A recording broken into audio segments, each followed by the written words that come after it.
strategic move that Eddie is making for AJ? Why are you not thinking, let's get him set up for kind of animal? If that was years and years and years ago. Like, Clarissa is a way different fighter from when she was back in the Thanks to those joining me live and to those that will be joining me on our defenses that she's had to have recently. You know, she's pulled people. All right, what's going on, everybody? Welcome to another edition of the Roundtable about tribalism. I don't think tribalism is necessarily bad. I just don't think it has to be. I don't know what he think he sees or what he think he know. But he going to the hospital, bro. Like, bro, you not winning that fight. You guys mentioned, I think, D-Style, you mentioned him versus Regis program. I'd love, that sounds like a... Old, I don't need you, you know, and PBC and others, in my opinion, it's like, oh, this is my guy. Like, there's a relationship. Flat out, it's tough, and we call box, and we go to the end of the round, and then... That would say, what do you mean by acting black? That's a fair question, but a participant of trash talk knows. And they're announcing a fight 3-4 months from now, and he ain't gonna fight. I bet you anything, he's not gonna fight somebody as good as John Ryder. All right, we're back. Welcome to another edition of the Roundtable, and as always, we have an all-star panel. We have Danny, the Lover Glover from Fight Fan TV. We have Jeff from Hot Boxing Minute, and we have Gail Falkenthal from NewYorkFights.com. Welcome back, Gail. It's been a while. And we have the incomparable CEO of HCP, D-Style Boxing. Well, there's so much to unpack here. This week we got some crazy news. Everyone knows about the postponement, May 18th, Fury Usyk. The big question is, how is this going to affect both fighters? Because it's always a challenge when you have to stop and start a camp. And essentially, these guys are going to be having 2 training camps for one fight. So that's never a good thing. But the cut, will that cut be healed in time? Will that affect Fury come fight night? D-Style, what are your thoughts on the postponement? And how's this fight changed in your mind, if at all? You know, I've been enjoying the conspiracy theory change in real time as they got their answers. It was very enjoyable. First it was, oh, I bet you he was sparring without headgear. What an irresponsible guy. He was probably out of shape, wanted to find a way out of the fight. Pictures comes out, he's in great shape. The best shape I've seen him. Like I'm not saying he looks like Anthony Joshua, but he looked in great shape. And then he did have headgear. We do see it, right? And then they just piling on. Well, he was only in shape, so he could sell the cut to people, like whatever the hell they were saying. I don't know about all that. The most recent one was, you know, D-Style, you're right. There's no way they could pull this on the Saudis. The Saudis are in on it. Like they're conspiring with Fury to postpone the fight, right? And we have very respectable, like, commentators here on YouTube, like Paulie Malignaggi, and I believe Chris Algieri saying things like, oh, this is definitely a Fury tactic to postpone the fight and throw Usyk off his game. So the plan is to cut himself to postpone the fight, right? So now that's going to limit his sparring. Now he's running risk of overtraining. All those things. He may not be inspired again. He may come in the way he looked against Ngannou. Who knows? So many things will go wrong. But we're going to do that, and we're going to cut ourselves to postpone the fight to try to throw an Olympic gold medalist, cruiserweight, undisputed champion, unified champion who's fought once a year for the last 4 years. We're going to throw him off by postponing this fight. I think you're putting Fury at a disadvantage. I think this is a disadvantage to Fury. I think the cut is a disadvantage to Fury. I do question how well it's gonna heal by then, but how good is it gonna heal, right? And it's been recut, right? I believe that's around the same cut. That's the same cut from the Walden fight. So now the scar tissue has been cut further. We know one thing about Usyk. He's not a big monster puncher, right? But he's a sharp puncher. Okay, he will land on the target he's aiming for. He's gonna land on that eye, right? So you're running the risk of getting cut again in the middle of a fight with Usyk. Why on earth would what they postponed this. Oh, these because you don't understand. Turk Al-Sheikh, he's on the side of the A side, Fury. He wants him to win, so they're going to postpone it, and this is part of the plan. Well, it's a stupid plan, right? If it's true, it's a dumb plan. This is 100% at a disadvantage for Fury, 100%. I don't know if he's going to have to go through another camp. I don't know how good his sparring is going to be. I don't know how good his preparation is going to be. But I do know one thing. I could almost guarantee everybody, Usyk ain't going to skip a beat here. I think Usyk's going to come just as prepared as he's always been. And this training camps and getting ready for fights, like for me riding a bike, okay, for Usyk. It's easy for him, all right? As easy as that. It's like Joe B buying a pay-per-view. Like, you know what I mean? That's how easy it is for Usyk, all right? But I think it favors Usyk, and I think all the conspiracy theories of where's the blood and where's this and where's that, all that is just crazy to me. Bladegate was crazy to me. The people saying it was a Photoshop picture is crazy to me. The people saying he put on makeup to make it look like a cut are crazy to me. I don't know what y'all thinking, but you know something's not in the right when there's different versions of the story, right? I like to use Occam's razor. The simplest explanation is typically what's true. It's not that hard to believe. He had a sparring session. An elbow accidentally landed on his eye. He got cut. They had to postpone the fight. I think it's a very believable thing than they conspired to throw Usyk off his game. Okay, I think it's more believable, but that's me. So, Danny, as D-Style mentioned, it's the same eye that was injured in the Wallen fight. The first time this happened, it was 47 stitches. This time it's 15. It's more towards the outer part of the eye, whereas with the Wallen one, it was kind of across the whole top, and it was really, really bad. And I remember people were questioning, hey, when he was going into the rematch with Wilder, is this cut going to be healed in time? And that was 47 stitches, and he fought Wilder 4 months later. So this is 15 stitches, Danny, and it's going to be about three months or so, a little bit over 3 months or so. So it was okay for the Wilder fight. Is this a different situation in your opinion, or do you think he'll be all set? I think this will be a bit of a different situation because, you know, Wilder's output's not that great, where Wilder's not really going to be targeting your eye. He's literally out to hit you on the chin and wipe you out. Whereas Usyk, you know, he's he's more accurate, and he'll put some output out, hit you there, and try and, you know, pick up the points. But also, if he can target a specific area, he'll hit you like on your eye. Wilder, I don't think is going to be really looking for that. Even on the inside work, Usyk can, you know, bring him up. Wilder on the inside, he kind of just slaps. So it's not really going to, as you saw, it was an inside shot when they kind of got inside on that sparring video. Even though I'm not sure that was the actual thing what cut his eye, because if you look at where he elbowed him, where his head went back, it's like he kind of hit him on the mouth. So I don't think that actual footage is when he got actually cut. I think that the footage where he's actually got cut probably happened a few weeks ago, because even when you saw the video of him with Turki Al-Sheikh in that interview, those stitches look like they'd been there for about a couple of weeks already. That didn't look like they got put in the night before. Do you know what I'm saying? So to me, I think that also begs the question, who really did it? There's the who cut Fury. You know, there's been rumors that is Alexis Barrier. There's Argon Samaki. Some people are saying it was Jair Pataya. That's why he probably got sent home. But yeah, I agree with D-Style that this actually favors Usyk in the fight, because you see, when you get into that kind of shape like Fury's in, I haven't seen him in that shape since the Klitschko fight. So when you've now got to stop your camp, I don't think he can get himself into that kind of shape second time around. And you know, this happens to a lot of fighters. They're like, yeah, I peaked then, and that is the peak.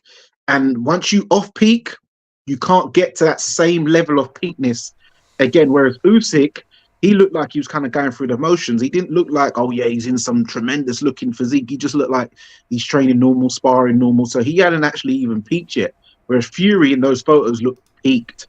So this is actually going to be a hindrance to Fury, how he's mentally got to get himself back up again, because I know once he can't spar and stuff, yeah, he might do a couple of bad work and stuff, but it's not going to be the same. The road work, he'll probably start eating. He probably got depressed.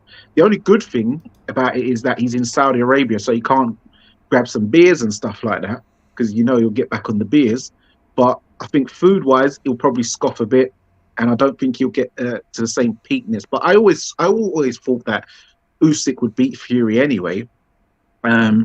And I just think there's even a bigger mountain to climb for Fury now. But I know some people saying they thought he did the old WWF razor slit for the theatrics. But I was skeptical when I first heard the news. I thought but when I heard the fight got cancelled or postponed, I thought, yeah, it's got to be Fury, because it's always him pulling these tricks. But it's Turkey Al-Sheikh said that he's put a camera in his gym, so he knows he wasn't lying. So he's basically spying on him, because he probably don't even trust him.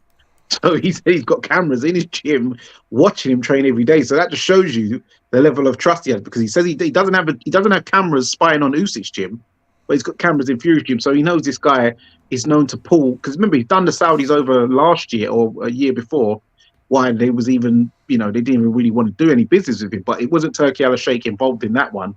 So Turkey, he's like, yeah, a bit. But he said, yeah, if he was lying, I wouldn't be sat with this guy right now. And you saw Fury; he looked like he was being held under duress right there. He was very subdued compared to normal.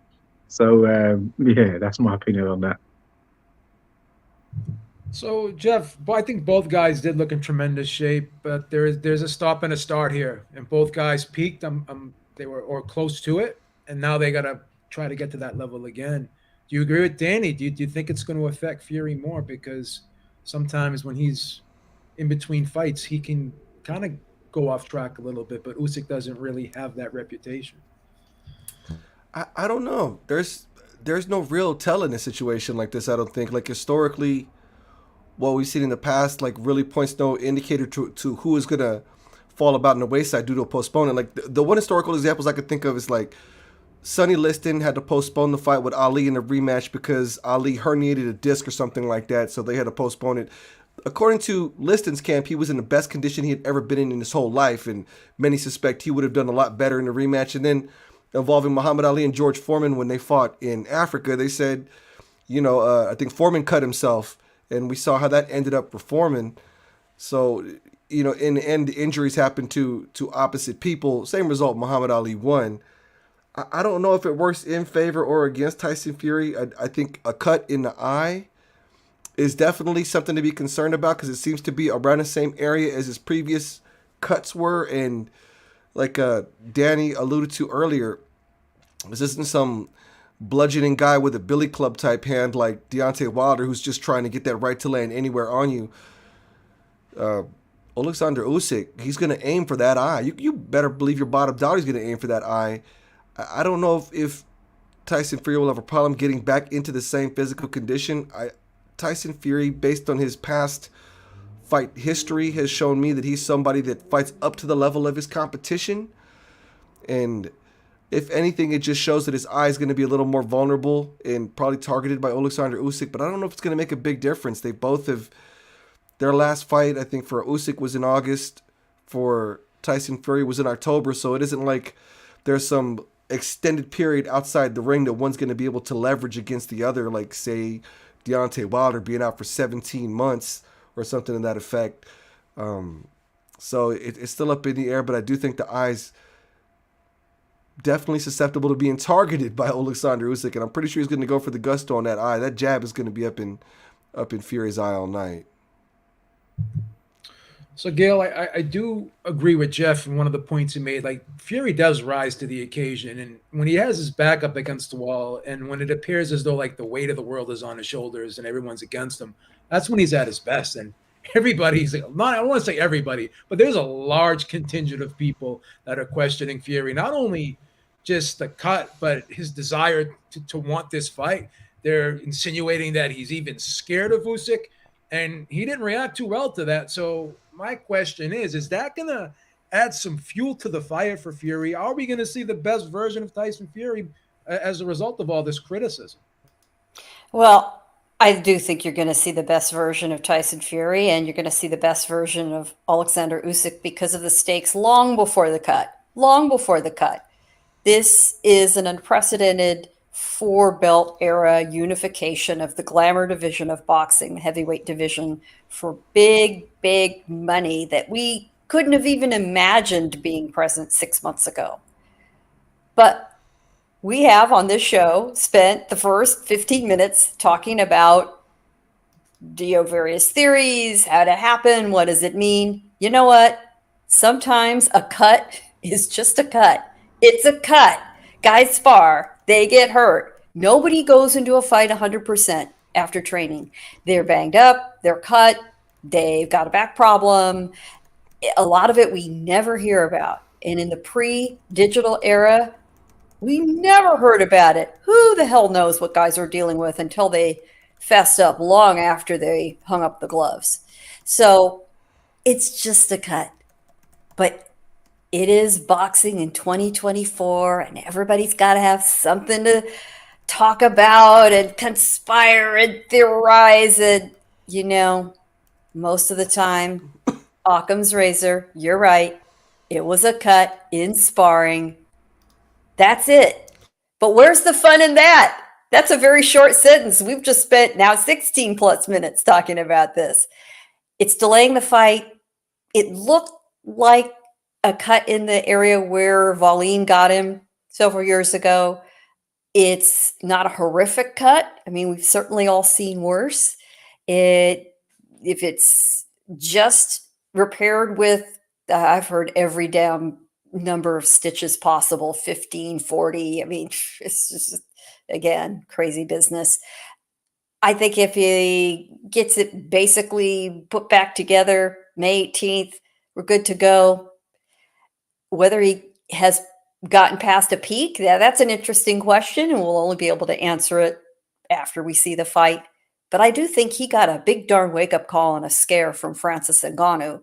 And honestly, if he performs well against Alexander Usyk, he needs to give a big, big thank you to Francis Ngannou. If he hadn't had that fight, I'm not sure he would be training as hard as he was and had gotten in the shape that we apparently saw him in. But Fury does go from fit to extremely unfit between fights. And I don't care if he's in Riyadh. If guy with money wants some booze, he's going to get it. I don't care where he is. If he wants to indulge, he's going to be able to do it. There are rules for the general public, and there are rules for folks like Tyson Fury. But I think a lot of the speculation is honestly due to the great disappointment by everybody who was so looking forward to this, so anticipating the fight. And we've got to find ways to sort of soothe ourselves and rationalize what happened when sometimes shit happens. It's a cut. We're going to do it in May. Absolutely. Shout out to D-Style Boxing with this $5 super chat. This is a mouthful here. It says hashtag Bladegate, hashtag Photoshopgate, hashtag Peakgate, hashtag Turkey in on it gate, hashtag Where's the Blood gate, and hashtag No Elbow gate. Okay, I think that's about all the gates we can have in one show here. But I want to talk about another fight that happened this past weekend and kind of flew under the radar a little bit, at least here in the United States. But I found it to be very, very entertaining. And I talk about this from time to time. When you have a fight and it's pretty clear who won, this was like a 9-3, 8-4 type fight, but the rounds are still competitive. Like they're hotly contested, and some of the rounds are just won by inches. And this was one of those fights where Joshua Buatsi and Dan Azeez. Dan Azeez really brought it, and as Joshua Buatsi said in the TalkSport interview, because of the way he brought it, he made the fight very entertaining for the fans. And I totally agree with him. But after this fight, the question is Joshua Buatsi the best light heavyweight in the UK? Did he prove that? Jeff, what do you think? Joshua Buatsi, as far as him being the best light heavyweight in the UK, I think, okay, so for me, I'm definitely on a mental hang up. When I see Joshua Buatsi, I keep, being that he's trained by Virgil Hunter, I keep expecting to see some glimpses of Andre Ward, and I see nothing even remotely close. So that's partially on me, hoping to see something like good inside fighting game or, you know, a good counter game. I've never been high on Joshua Buatsi, unfortunately. To me, he's just straight up and down. That was a fun little fight that he had with Dan Azeez. I think it could have been a little more action-packed, but it was good for what it was. I think a good regional level light heavyweight matchup. Being the best in the United Kingdom, I would still put, you know, in the ring rankings, he's ranked number 5, number 4, and number 3 ahead of him are Callum Smith and Anthony Yard, respectively. And I do believe that even with their losses, because they fought on the international level and what their physical attributes that they bring to the table, I still believe them to be better fighters in that division than Joshua Buatsi. And I think it's time he fights one of those guys. Can he handle the explosive power of someone like Anthony Yard? Can he deal with the reach of Callum Smith and those straight punches coming at him? It was a good win, though, against Azeez. What does that tell us, though? The biggest Azeez win was, what, putting Rocky Fielding into retirement. So I don't feel like we gleaned much information off that other than the fact it was a good regional scrap. I think they definitely sell out one of the major arenas out there if they put him in there with Anthony Yard or Callum Smith. But I don't know if I don't think he's the best in the United Kingdom in that division now. Gail, this was kind of Joshua Buatsi's breakout fight, at least up to now, I would say. And does he need to fight like an Anthony Yard or a Callum Smith to kind of prove himself, or can this win stand alone and put him ahead of those two guys at this point? This win was a major step for him. This was, prior to the fight, you know, very 50-50. Terrific matchup.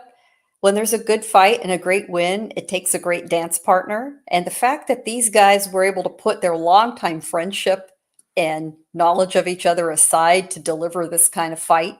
You know, Buatsi didn't go easy on his buddy until the final bell rang and they embraced. So it was a terrific proving ground for him. But let's face it, in the light heavyweight division, there's Artur Beterbiev, there's Dimitri Bivol, and there's everyone else. And there's a massive gulf between the top two guys and everyone else.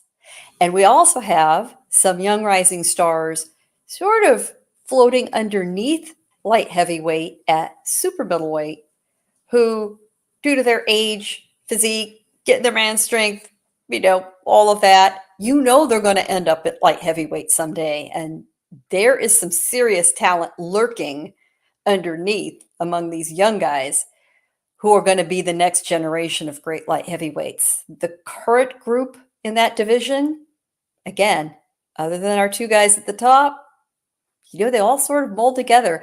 I agree with Jeffrey's assessment as far as, you know, the question to us is the best British light heavyweight. Well, you know, that's a fairly small talent pool, truly. There are a lot of them, but there's not a lot to contend with there. I would put Callum Smith at the top, but you know, Dan Azeez, despite the loss, is right there still. And I wouldn't mind seeing a rematch. Don't think that's going to happen anytime soon. But Buatsi just needs to stay busy. We may not see him in the near term against somebody who will truly challenge him. Yard is a good choice. But he needs to stay busy. Activity is important. We're seeing that more and more. And as long as he stays busy, I don't really care who it's against until the two guys at the top sort it out. And that is right around the corner. Thank goodness. So, D-Star, are people putting a little too much hype behind Joshua Buatsi? Is he as good as everyone says, or do you think he still has a long way to go? He needs more fights to prove it that he is at the top. There we go. I do see some kind of enthusiasm from the UK. I don't know if I can tell you if they're overhyping him over there or not. I'll defer to Danny for that. But what I will say is this: I think he looks good. I think he's solid. And given the fact that Callum Smith will probably look, he was like Humpty Dumpty in the last fight. He fell down, and all his King's Horsemen, all his King's Men will never put Callum Smith back together again after that. He looked distraught. Like, I think he's not going to be the same, in my opinion. And one might say, well, I don't know. I have to say, from my vantage point, in my opinion, he is a top dog in the UK right now when it comes to light heavyweights. Until I see otherwise, I can't put Yard there. Yard, had a loss to Lyndon Arthur. I mean, am I going to put Lyndon Arthur there? I don't know. He didn't look so good against Bivol. Like, it is what it is. So I'm going to say that he is the best out of the UK for what it's worth as of right now. Does that mean that's like saying he's the tallest midget, or does that mean he's a legitimate world title contender? I don't know yet, because they're in a division with two really tough Russians. Don't tell Suleiman they're Russian, but still. And that is the Russians' division until we see otherwise. Canelo tried his hand on one of them and he didn't succeed. So it is what it is. There's no shame in that. But as of right now, I think he's the man of the UK. All right, Danny, let's do a Super 4 tournament, Super 4 UK tournament. And I'm going to ask you who wins this one. We're going to do Craig Richards, Anthony Yard. We're going to do Joshua Buatsi, and we're going to do Callum Smith. Who wins the tournament? Well, I'm going to pick my fighter, Craig Richards. He's back in action on Saturday, by the way. But as far as, being subjective, Buatsi is the number one in the UK because he has the two best wins out of everyone in the UK, i.e. beating Craig Richards, former British champion, and took Bivol to the wire, losing 115-114 on one card, losing 115-113 on another card, which is the closest scorecards anybody has actually got on Bivol, and Buatsi beat him. So, and then he's beat Dan Azeez, former British, Commonwealth, and European champion, so the continental champion. So Buatsi has the two best wins at light heavyweight out of all the other UK guys. No other UK light heavyweight has the scouts that Buatsi has. So yeah, he's put on two good wins. The performance with Buatsi, I feel that you could tell that they'd sparred very often, because Buatsi looked like at times that he was carrying him a bit, like he could have took him out if he really stepped on the gas at times. Especially, I've seen Rocky on his heels early doors, especially in the last round when he wobbled him. He could have took him out. You saw him drop him twice in the 11th. Some people say it was a slip, but the second one definitely looked like a knockdown. I know that they're saying, Bivol and Beterbiev are number 1 and 2, which is fair. I don't think Buatsi touches any of them. People saying Buatsi should fight Anthony Yard next, because Bivol and Beterbiev are fighting in June, even though Buatsi's due his shot. Okay, so he's got to wait till after June. Say there's a rematch, then that might be another 3 months in October. So they're saying Buatsi should fight Anthony Yard, but then Buatsi's on Boxer, which doesn't really do business with Queensberry and Matchroom at the time right now. So if that's a hurdle, then I would say that it would be good for either Buatsi or Yard to fight the guy who I feel is number 3 in the division, in Alexander Gvozdyk. Nobody's talking about the nail, and I think there's a reason why people ain't talking about the nail. And that would really let us know where the UK guys are at if Buatsi or Yard was to fight Alexander Gvozdyk, because I think Gvozdyk versus Bivol, even now, is a 50-50 fight. In 2019, I would have picked Gvozdyk as the favorite.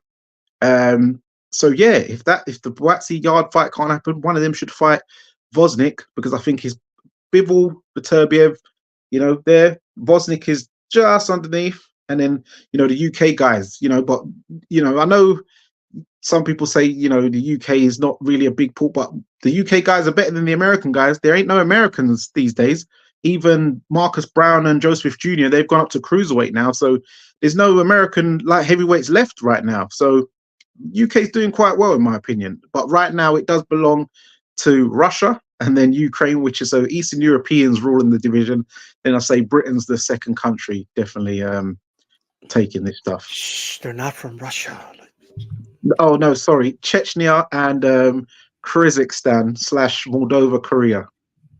Danny, you said something, and I kind of agree with you. Like Buatsi let him off the hook in that 12th round, didn't he? Because he hurt him, and you could see him just stop and go like this, and he almost walked back a little bit. He said, I think he said to himself, you know what? He made it this long. Let him just go to 12. And I think Yeah. I think he did do him a solid because everyone was saying it when he was on Talk Sport. Simon Jordan asked him the same question, and you could really tell the admiration and respect he has for Dan Azeez because he was like, no, he's tough. I couldn't get him out of there. He was tougher than I expected, But it looked like he was really hurt in that 12th round. He was ready to go. I thought if that was anyone else, he's taking him out, in my opinion. Yeah, if you actually watched Buatsi versus Craig Richards, you would see Buatsi was really trying to get Craig out of there. Like he was using some serious venom. He wasn't throwing those same punches against Dan Azeez. And because remember, he said that he felt bad taking his belts off him. And also he said that he would want to spar him in future so Dan can help him with his future fight. So he's thinking if I knock him out, he's not going to be too encouraged to want to come and spar me again. So he let him off. I'll tell you, man, if I ever had a friend as good as Joshua Buatsi, man, I think I'd be one of the luckiest guys in the world, man. That's a solid friend right there, man. I gotta tell you. He really showed him a lot of respect. All right, so I want to switch gears here, and this is kind of a funny, interesting story because Conor Benn, after his victory over Pete Dobson, the whole Twitterverse, like the whole boxers on Twitter were calling him out. His DMs must have been like lit up like a Christmas tree. You had, Gervonta Davis, Stephen Haney. I think even Teofimo Lopez may have said something to him as well. But Gervonta Davis called him out, and he accepted. And that Eddie Hearn said, and he confirmed, I think it was yesterday or today, that he sent them over a 3-fight deal, Gervonta Davis. And he wanted Conor Benn to be the first fight, and he wanted Devin Haney to be the second fight. And he pulled Campbell Hatton's name out of the hat for the third fight. I don't know where that one kind of fit in, with all due respect to Campbell Hatton. But I don't know, Gail, do you think that this fight could happen? And how do you think this plays out? Because I think Gervonta Davis at this stage could probably beat Conor Benn, in my opinion, at least. Oh, I think he absolutely could. And now's the time, if he wants to do it, to take the fight. Tank seems to have trouble finding some dancing partners lately. So, it's not a bad offer. The UK fans would certainly get behind Ben. We've just been talking about British light heavyweights, and God bless the UK fans. They are passionate. They are into it. They back their guys. They travel. So there's a lot to like about that as far as the draw component. Ben is basically taking up residence in Las Vegas right now. So it's very makeable, where 6 months ago we might not have thought so. And I've seen the comments, egg destroyer, and a lot of chit chat about, I wonder where all that punching power went. It seems to have disappeared lately. You know what? If Jarrell Miller can get a fight, Conor Benn can get a fight. Yeah, I agree. What do you think, D-Style? Do you like this fight? Are you intrigued by this fight? And what do you think? Like Gervonta Davis goes to Matchroom Sport over in DAZN. Can you picture that? Leaving the PBC for 3 fights. There will have to be some drastic change to PBC and like for that to happen. I don't see that happening at all. I would love to see it happen, just to see like what would happen to Leonard Ellerbe. That's about it. Just to see what would happen. But no, it's not gonna happen. I'm not saying Ben Tank won't happen, but I'm just saying Tank Davis is not gonna go to DAZN. You could book that. You could take that to the bank. It ain't gonna happen. Not this year anyway. I like the fight, but is it like, if you ask me, make me a list of your top 5 fights that you want to see Tank in, it's not going to include Conor Benn. Like, Benn is not going to be in the list. You know what I mean? He just isn't. I'm just not really enthused about that fight at all, actually. I want to see Tank fight one of the champions already. I want to see him fight one of the top fighters already, like in his division, right? That's what I want to see Tank do. Plus, how ridiculous would Tank look going up to fight Conor Benn, but he wouldn't go to 140 to fight Devin Haney? I mean, what are we doing here? If like, I'm just saying, I want to see Tank Davis fight Devin Haney. That's what I want, right? I never thought Haney Garcia was a good fight. I think it's a trash fight. Everyone knows Haney's going to beat the hell out of him. He's gonna embarrass Ryan Garcia. If it wasn't like, and people are being hypocritical, if it wasn't a good fight for Tank, why would it be a good fight for Haney? I mean, it's crazy to me. A lot of these fights that people want to see, I just don't like. I just don't. I get that some of them may sell better than others. I get that. But if you're asking me what I want, that's not a fight I want. I don't care. The whole PED thing is whatever. Okay, I get it. No pets, no power. People have been tweeting out. I get it. I would rather see Conor Benn fight a returning Errol Spence. They called him out or whatever. That's a fight that intrigues me. Why? Because Errol Spence is coming off a one-sided beatdown. I would be okay with him coming back and fighting Conor Benn, just as an example.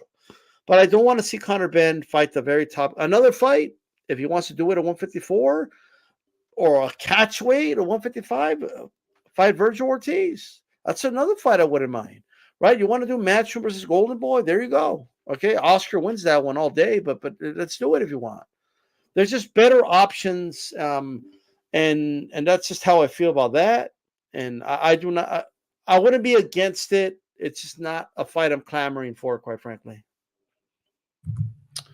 So, Danny, it seems like Eddie Hearn and Chris Eubank Jr. is not too interested in this, but Eddie Hearn and Conor Benn, they seem hell-bent on wanting to fight Chris Eubank Jr.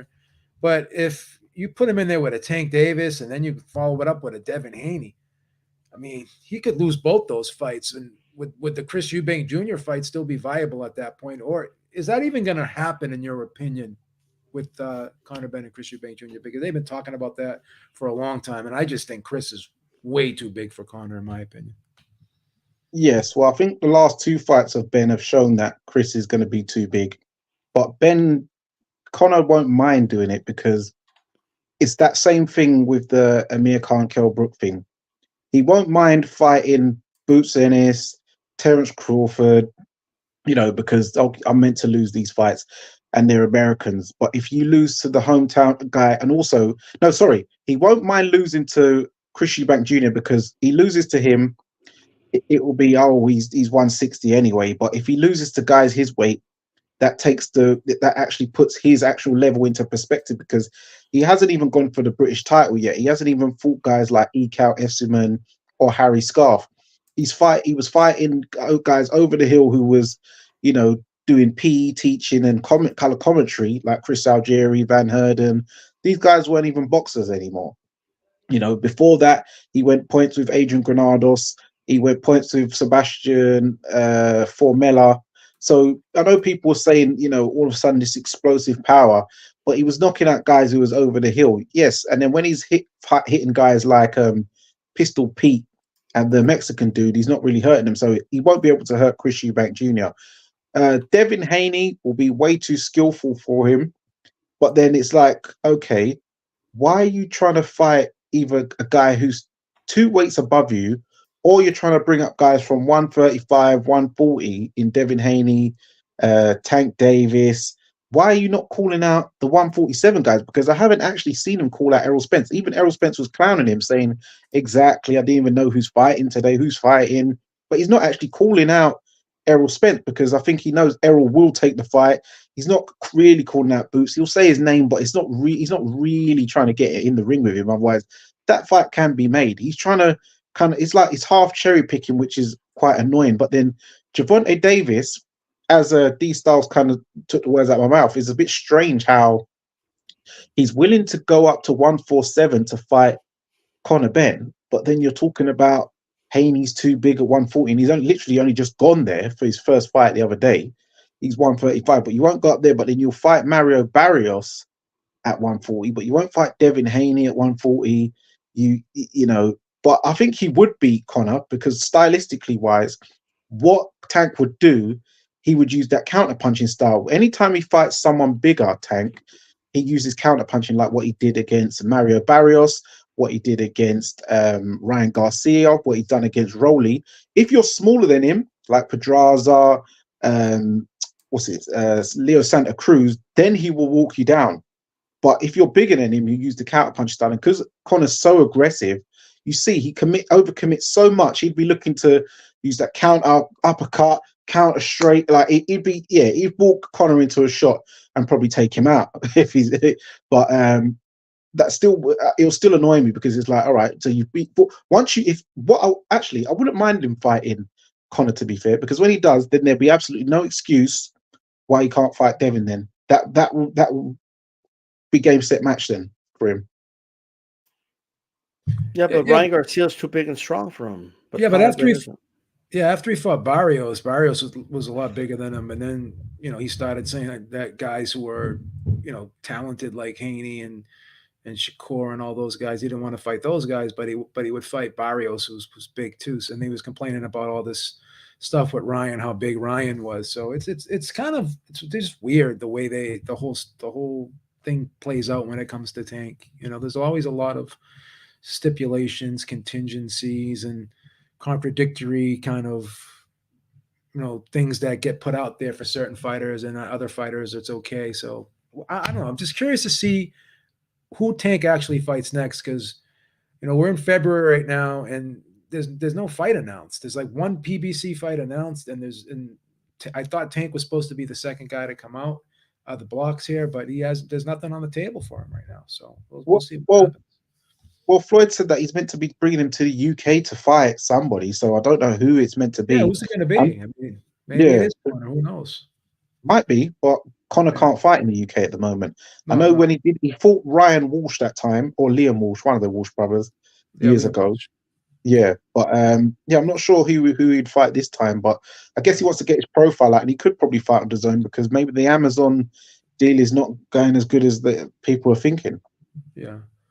Yeah, so Jeff, I mean, Conor's talking to guys below him and above him, but he's really not focused on the guys at 147, and he hasn't even fought his last two fights at 147.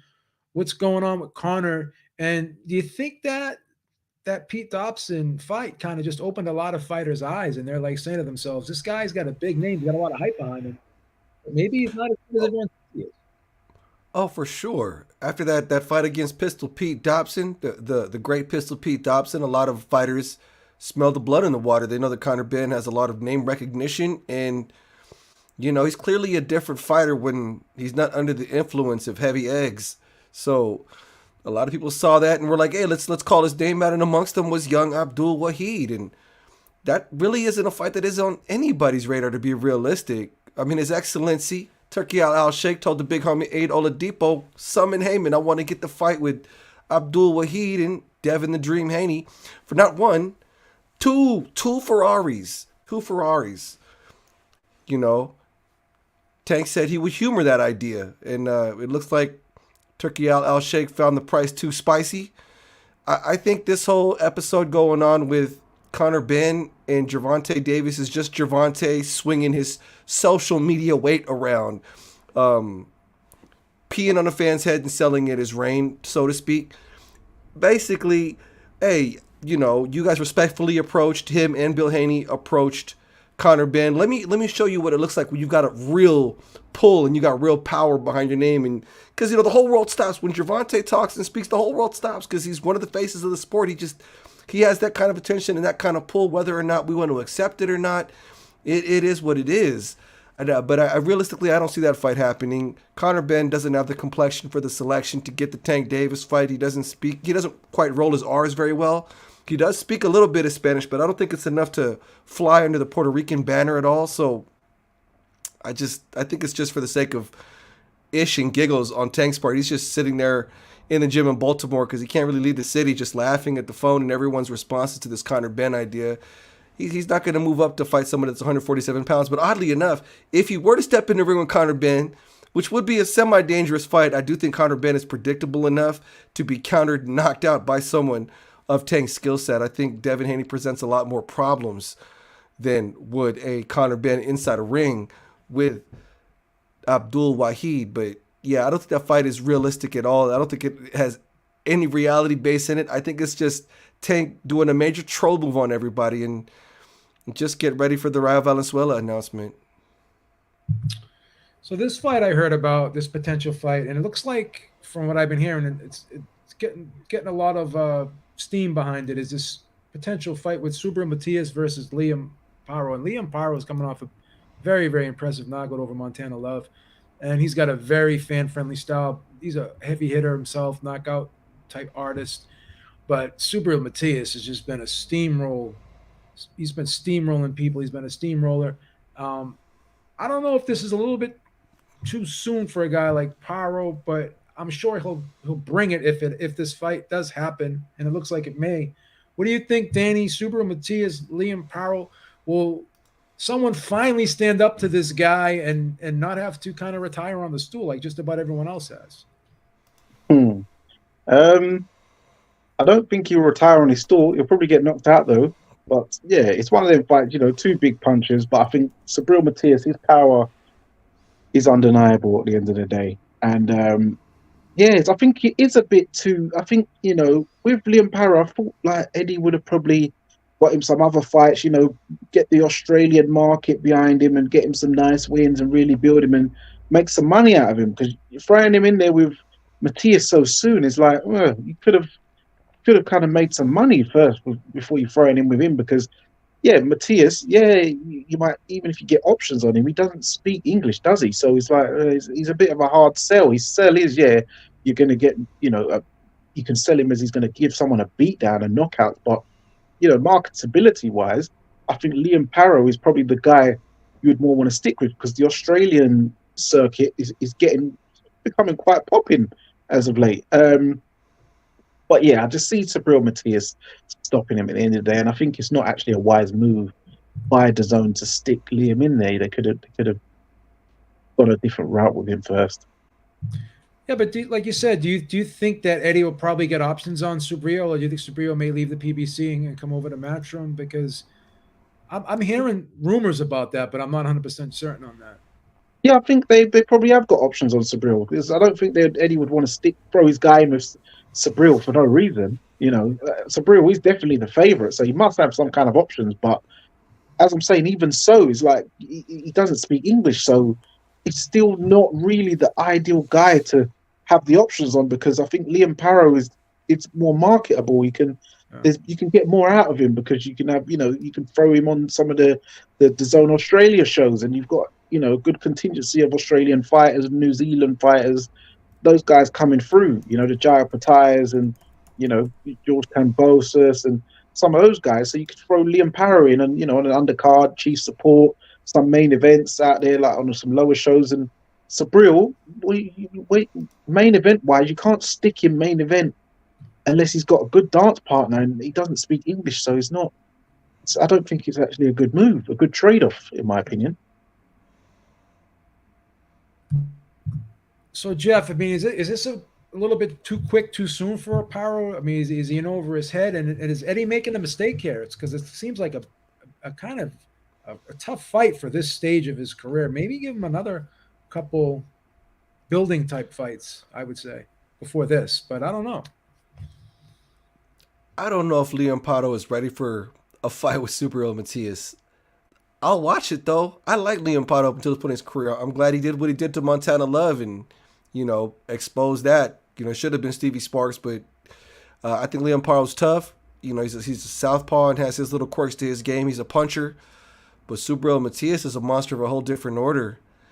And Subriel Matias is in an interesting place because he's kind of trying to figure out who he wants to sign with. And there was that interview that recently surfaced on Contra Golpeo TV on YouTube, and he broke down what the offers were, and the offers are scant to none. It seems like nobody wants to build on the Puerto Rico thing and his following out there from Fajardo or whatever his little borough is out there.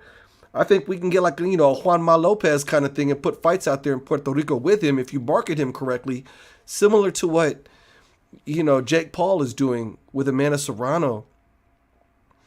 If I remember correctly, they said that Top Rank only could guarantee him a fight with Steve Claggett and not even a guaranteed match with Teofimo Lopez. Teofimo Lopez sold solicited an offer to fight that young man.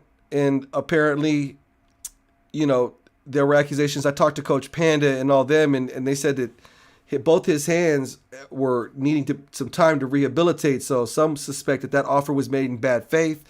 Believe whosever side you want to believe on that one. I tend to believe the truth is somewhere in the middle that nobody really knows. But yeah, they did try to solicit an offer to him immediately after that last fight. But he said, no, he went into that fight with bad hands. He doesn't want to go into his next fight with bad hands again. So he even showed the video of him doing the hand rehabilitation stuff. And, Panda said he would like to do a title unification fight possibly in his next event. Liam Paro is not a championship fight, but PBC's only guaranteed fights they wanted to give him, according to the interview out of his mouth, out of Subriel's mouth, was they only wanted to guarantee him fights with Jaron Ennis and Imantai Stanionis. And that's like, what's up with, their 140 roster? What's up with, give him Grandpa Murder. Give him, I want to call him Grandpa Murder. I'm sorry I call him that. But who's the old guy that just got done knocking out the British guy? Barroso. Ismael Barroso. They could have given him Barroso. They could have given him Rolly Romero, the champion. Respect on Barroso, bro. They could give him Gary Grandpa Murder. I love Ismael Barroso. That's the true people's champion. But no mention of Rolly Romero. But you forgot his name. What's going on? I know, because I'm amped off the sugar because I haven't had sugar in the past week. Gary Antoine Russell, they could give him Adrian Broner offered. No, they offer him 2 welterweights. And the best offer to come across this table was Matchroom. They said, hey, we can give you a homecoming fight against Liam Paro. And that potentially opens up the opportunity for their 140 stable. They've got Jack Cattrall. Who else? Richardson Hitchens. Regis Prograis. And, of course, Devin Haney does a lot of work with Matchroom. So that's kind of where he is at his point in his career. I think the Liam Paro fight is fascinating. I don't think Liam Paro holds up against somebody like Subriel Matias at all, but it'd be entertaining to watch because I know Liam Paro, just like all the other Australians that came before him, he'll give it his all. Australia, I don't know what's in the water out there, but they're producing some fighters. They love to scrap out there. They got George Kambosos, Hyle Patai, the Maloney brothers. It's like a second wave or something. Gail, Jeff read my mind because Eddie's definitely like the consummate chess player in there. He's always looking ahead. And the winner of this fight, could fight, Regis Prograis, could be in a unification fight with Devin Haney. So do you think Eddie's looking at this and kind of playing the long game here? Absolutely. Listen, I saw Paro fighting Love ringside. And that fight was a mess, a hot mess for the first 6 rounds. Love folded like a cheap chair. It was awful. Paro, kind of shaking my head here, hearing y'all talking about him being a massive power puncher. He has a 62% knockout rate in 24 fights. It's not exactly huge. And the fight against Montana Love was probably his toughest opponent. Let's think about that for a second. And only his second fight out of 24 pro fights outside Australia.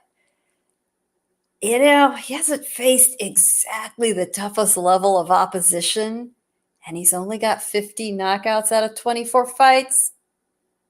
Subriel Matias plays with him like a cat on a mouse and then crushes him like a bug. So, if I'm Paro, great guy, nice guy. You're absolutely right, Jeffrey. Australians leave it. They go out on their shield. They're very proud fighters, always entertaining. I mean, I've really very rarely seen an Australian fighter in a bad fight.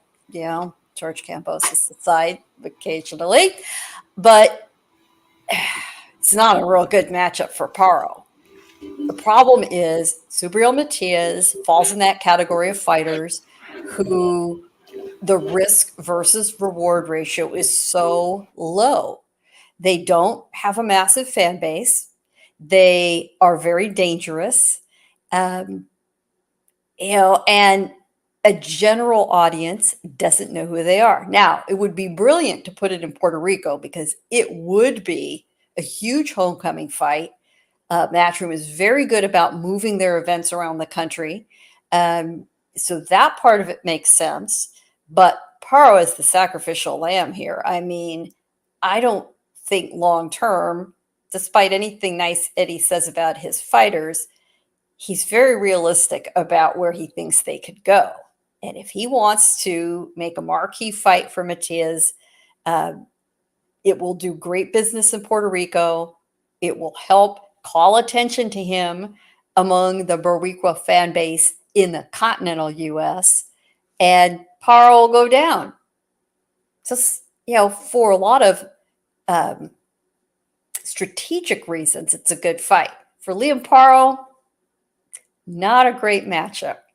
But Matias is just so dangerous without the big payday upside. A lot of guys are going to try to wait him out as long as they can. In a way, he is going to make himself the Puerto Rican Gennady Golovkin if he isn't careful and if he isn't handled well. So what you're saying is Eddie's looking at this like, I got a guy who's going to come right at this power puncher. This fight's going to be in Puerto Rico. This is our time to really put Subriel Matias on the map here and showcase him. And this is going to be kind of like, as I said, a showcase type fight for him. Absolutely right. Okay. That makes a lot of sense. All right. Got you there. D-Style, do you agree? So I love this fight. Look, if I'm going to give it to you from a fan's perspective, not like aesthetically pleasing perspective. I don't care if we give Paro 6 more years to prepare. He's not going to ever beat a Subriel Matias. He's just a superior fighter to him. So I get the talk, like, the guy's 27 years old. He's past the domestic level. He beat, Montana Love. I thought the Brock Jarvis fight was a good win, although you could say that's domestic. I get it. But look, either he's for real or he isn't. And if he's for real, he should at least give a really good performance or account for himself. I think Subriel Matias, Paro is an extremely exciting fight. I think Paro has a shot to win. Not very likely, though. But it'll be exciting while it lasts. I think Subriel Matias will do the same to him as it did to the other guys that were prepared to fight him. If anybody wants to argue right now that if you give Paro 3 more years, he'll be ready to beat Matias, you can make that argument if you want. I just think it's the same thing I've always said about other fights. Oh, he wasn't ready. He's not quite ready yet. I'm not here to wait for guys to be ready. Either you're that dude or you're not, right? Either you're that good or you're not, right? And if you're not ready, then you're not ready. Tough love. I am all for this fight. I think it would raise the stock of Subriel Matias immensely. I think a whole new audience from Australia is going to probably watch him for the first time. And you can't go wrong with that, quite frankly. And Subriel Matias, he reminds me a lot of a fighter I grew up watching, Tito Trinidad. And I think he's going to attract masses if he keeps winning and destroying guys the way he's doing it. That's just how I feel about it. I'm not saying he fights exactly like or he's as good as Trinidad. I'm not saying that at all. But as far as letting his fist to because that's the language of boxing, your fist, and what you do in that ring, right? That's a universal language. So I don't think just like Trinidad didn't need to learn English. Just like Canelo for a majority of his career didn't speak a lick of English, but he was doing 1 million pay-per-view buys with Gennady Golovkin. As long as you bring this and people gravitate towards that, I'm telling you right now, people gravitated towards Gennady Golovkin because of what he did in the ring and not his horrible English.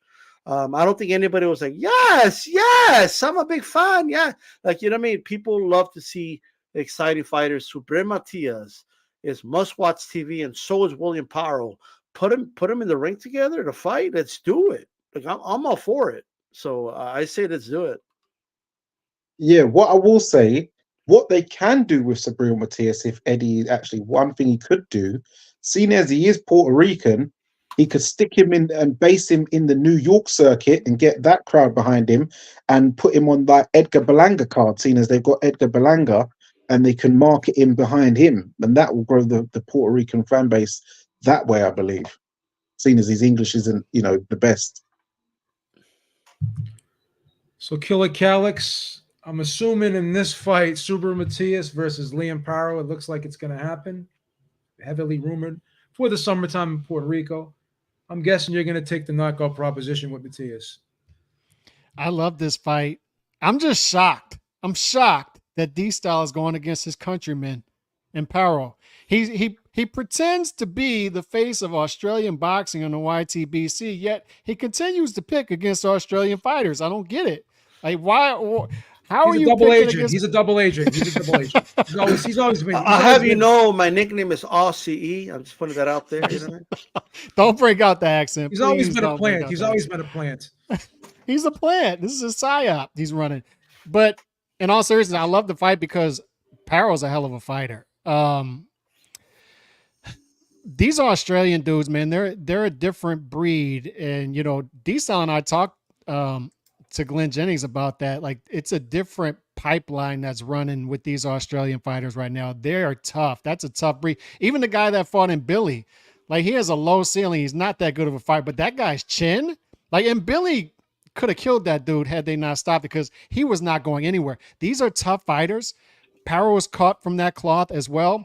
Matias is going to have to work hard to get him out of there, and that's going to make for a very fun fight, and that's going to be a fan-friendly fight.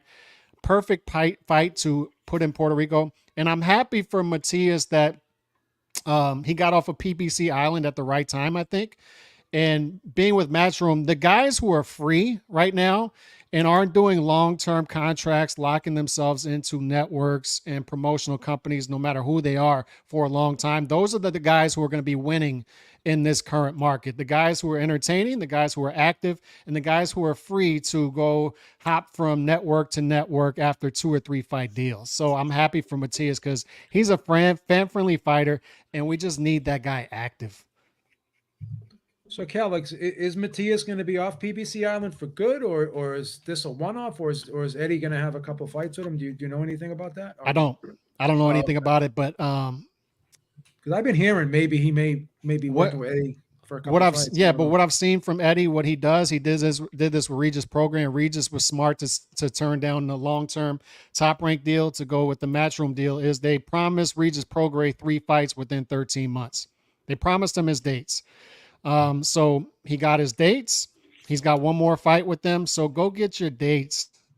Get these promoters to give you your dates and sign 2 to 3 fight deals and then move on from there. That is a positive for Eddie. He gets you the fights and he keeps you busy. He gets you them quick. He doesn't make you wait. If you're ready to go, he puts you out there. I will say that. That's one thing I got to really compliment Eddie Hearn on.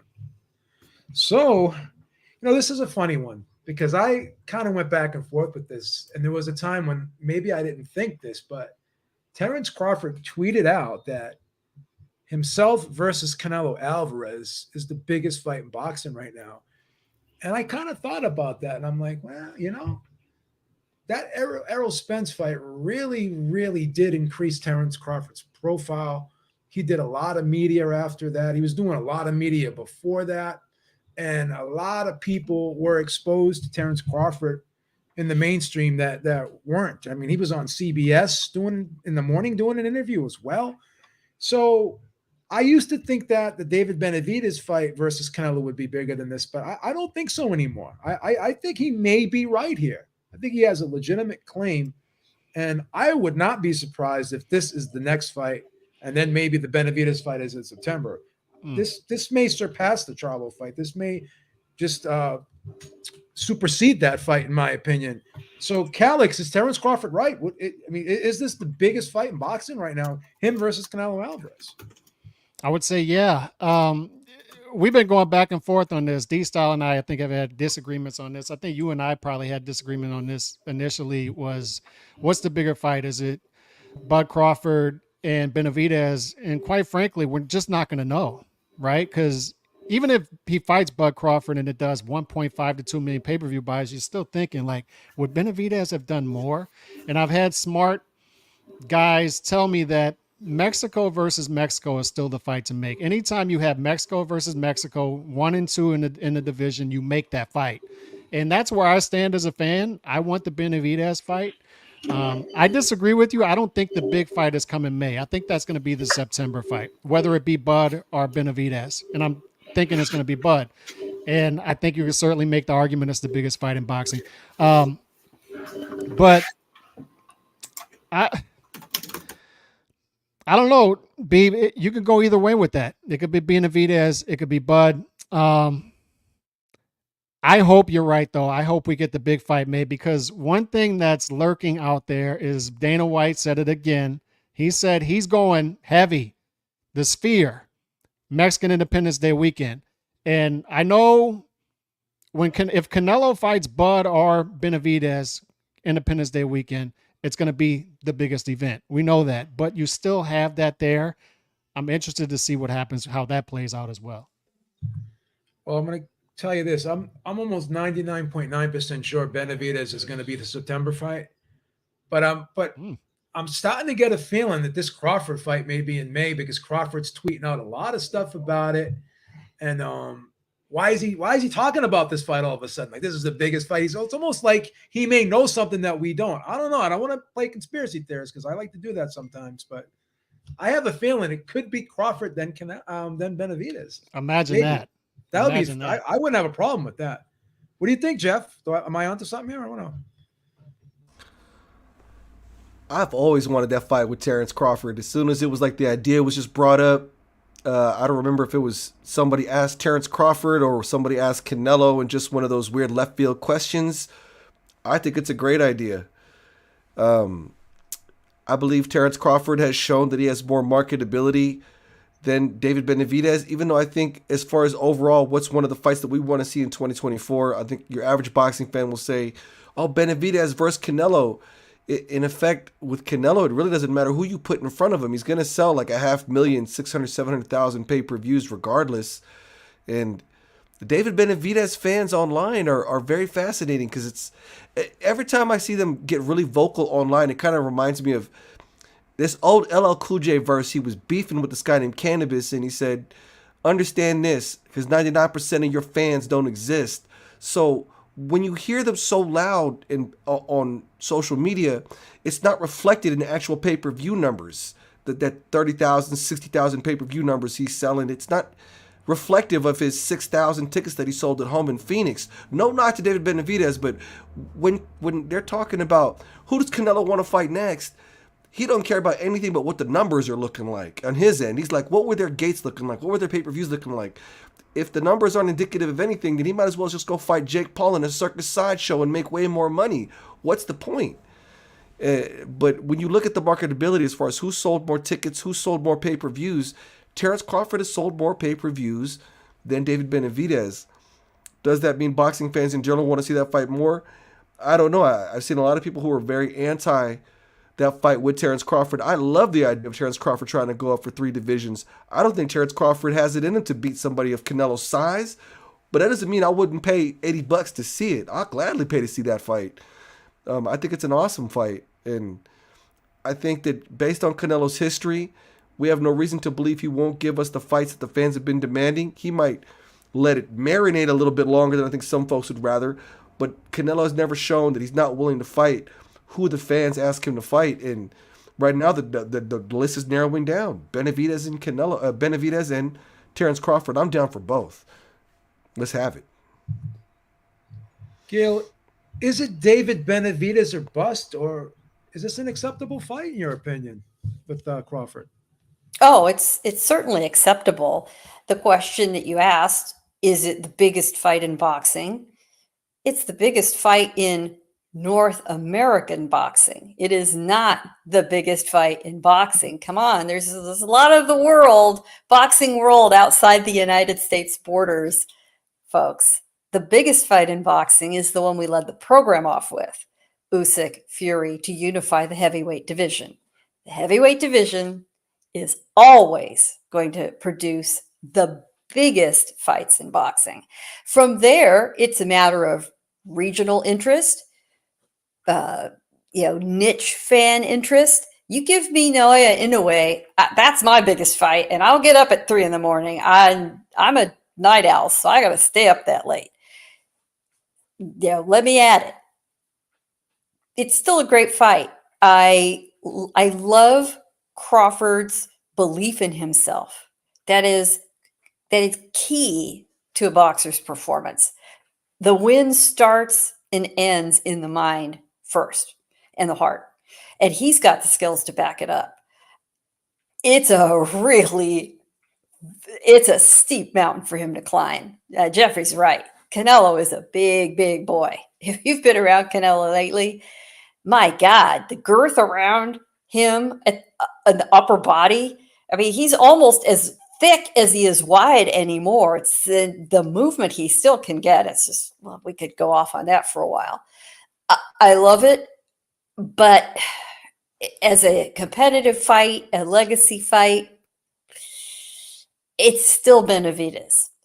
But folks, you're forgetting a name that's floating around out there that I would not put it past Canelo to tee up, and that's Jaime Munguia. I think that it's very possible at the last minute we get an announcement that May fight is against Munguia and that September fight is against Benavidez. And you know what? Munguia earned it with his last performance. I'm okay with it. He looked good. Who knew? Freddie Roach has, I think, been a very good match for him. And he is improving.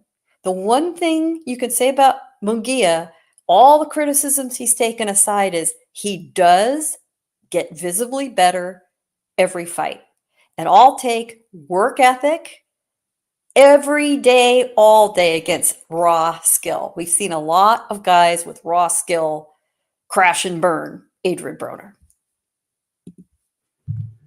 That's true. That's true. What do you think, D? Look, people have been trying to figure out the quote-unquote blueprint on what makes a big pay-per-view event. And, well, obviously no one really knows the exact blueprint, or else all these promoters will be following it and giving us $1 million pay-per-view after $1 million pay-per-view. When they do follow whatever blueprint they believe should work, and it doesn't work, and it crashes and burns because they're not listening to the fans. Well, we get instead our narratives like it's the fans' fault because you didn't buy it. Well, duh. If we don't buy it, you fail. Yes, that's true. If the consumer doesn't buy your product, it's a failure. You can't blame the consumer for your crappy product. Or the fans bought if they bought 1 million pay-per-views, it would have done 1 million pay-per-views. So it's their fault. Like, that's a stupid take I'm hearing on fucking Twitter. It's stupid. When you know what sells?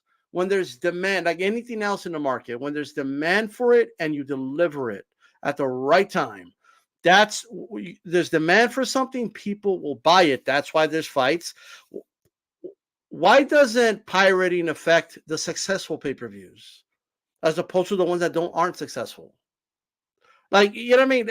There's pirating in all fights. And the trend that follows is the following, okay? Demand speaks. It speaks in volumes.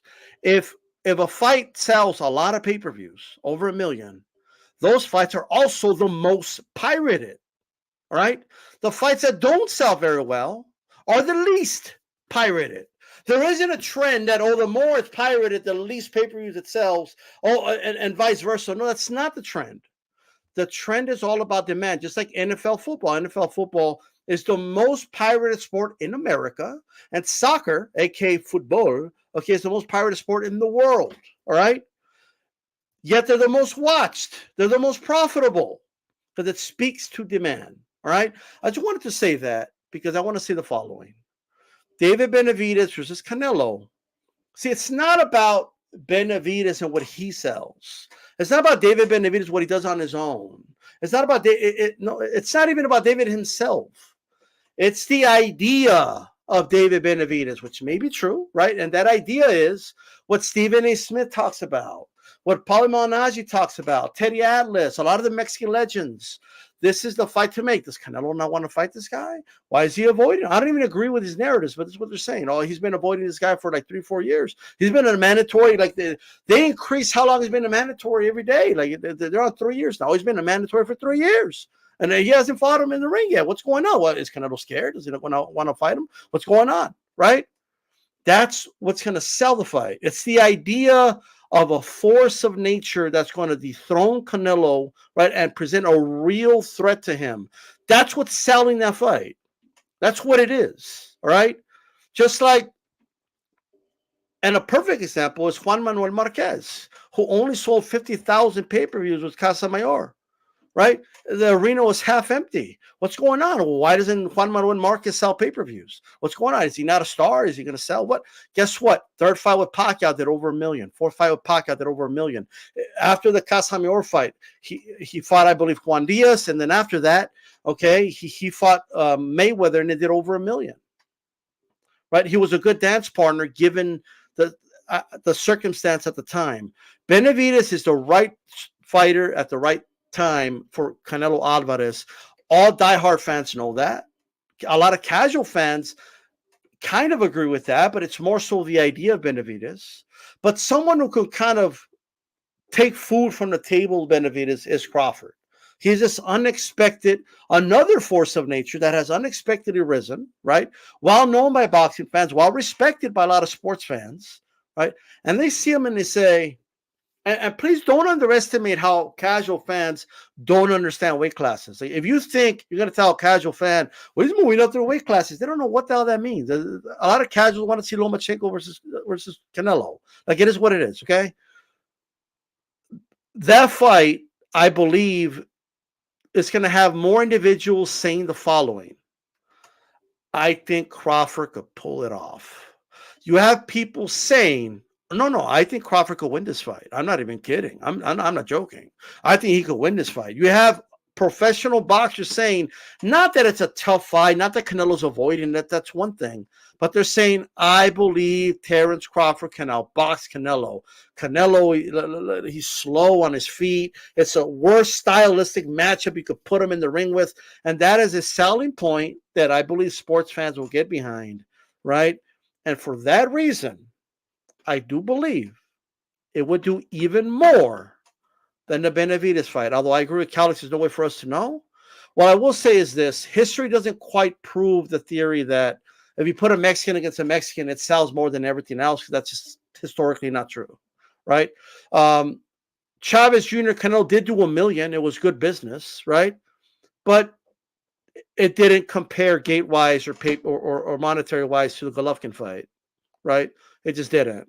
The Golovkin fight was bigger. It was a bigger thing. Chavez against De La Hoya did really good pay-per-view numbers. At the time, that was De La Hoya's highest pay, but the Whitaker fight just did more on pay-per-view than the Chavez fight. It just did, right? So it's I think what sells is the fight people are demanding. What sells is a great fight that people want to see. That's what sells. I think people overestimate how much the tribalism sells. I'm not saying it doesn't sell. It does. But high demand for a great fight supersedes the tribalism any day of the week. Shout out, who let the dogs out? There we go. Even the dog, the dog was so inspired. Hey, you know why? Because he's named Manny. Yes, yes, after the fighting pride of the Philippines. I heard you talking about Marquez, and he's like, what? He was ready to square up or what? And he's a Mexican dog, so there's a little confusion there.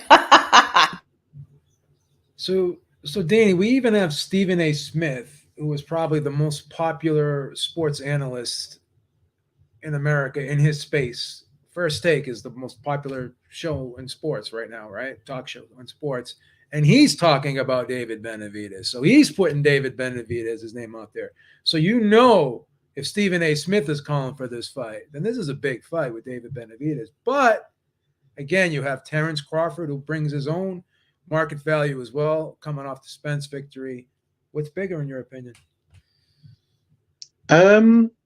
Well, it's all about recent, ain't it? So, you know, prior to the Spence fight, the casual fans and stuff and Terrence's pay-per-views weren't really popping. You know what I mean? Errol was the bigger draw in the pay-per-view market. Hence, even on the he was the one whose name was really selling the fight. The arena was mainly Spence fans, but because Terence beat him, the Spence fans, even the the what do you call them, the aerosexuals and the rest of them, they all by proxy ended up having to go over to be Terence Crawford fans. And as D Style said, those who normally stream, what I do notice is the casuals who normally stream, when there's a big fight and a good fight, they tend to buy it. Do you know why?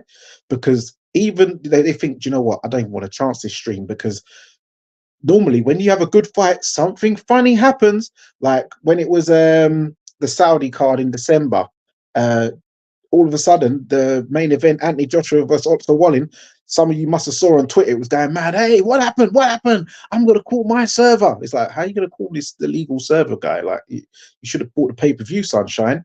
So monetary wise, right now, Crawford probably is the bigger fight, but Benavidez is the fight that everyone's been calling on, and we do need to see that fight. I think it probably will do better for Mexican independence than Cinco de Mayo. The only problem I had is that the rumors were that Benavidez wasn't even going to get a fight. That he was the talks of Canelo fighting Jamal Charlo, Big Charlo, in May, and then Crawford in September. It's like, hold on a minute, where did Charlo come into this? Charlo ain't going to sell. Like, the Charlo fight's not going to sell against Canelo better than the Benavidez fight. So he needs to get out of there for sure. All right, fair enough. You want to shove Terence in there in May, then yeah, you're going to get your over 1 million buys. And then you want to do Benavidez, you get over 1 million buys again. So that's 2 big paydays. But you're not going to do over 1 million with Charlo. Or if you no, I just don't see it. And it's not a good fight. It's not a fight, us guys want to be paying for. You don't want to be paying $80 for that.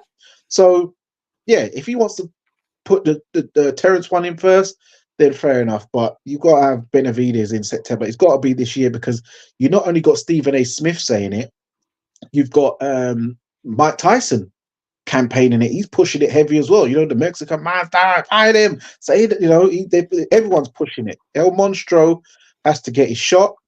But what it is, I know, Gail, you said about Jaime Munguia, but what I want to know is Canelo going to do the whole I don't fight Mexican guys again? Because then that means Munguia and Benavidez get shafted out, and then he goes down the FBA black fighter route and fights Jamal Charlo and Terence Crawford, because he don't want to fight no Mexican boys. Because once again, it goes back to, I'm okay if I lose to, a black guy or a Russian guy, but if I lose to a fellow Mexican, I've got to walk down Guadalajara and it's not the same. I'm not getting free desperados anymore. So.